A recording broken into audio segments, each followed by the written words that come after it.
I'm Christine from Perego, and today we're going to be demonstrating how to install the Primo Viaggio Nido into your vehicle.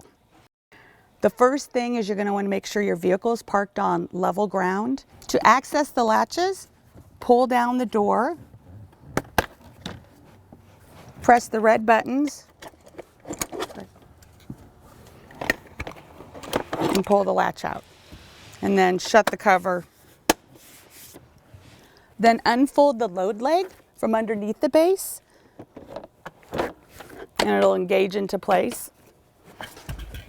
Then place the base rear facing in the vehicle's back seat.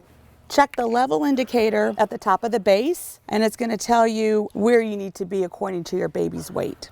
And to adjust the base, just turn the knob left or right. Open the right tight lock off, and then snap your latches into the latch bars in the vehicle, and you should hear a click. Push down on the base and pull the strap to tighten.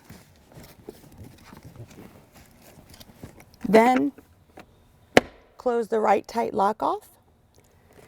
You're going to want to ensure that the base does not move more than 1 inch from side to side. Extend the load leg until it touches the floor of the vehicle. Snap the car seat into the base, and then move the handle to the back of the seat by pressing the gray buttons and moving the handle back. You're ready to go.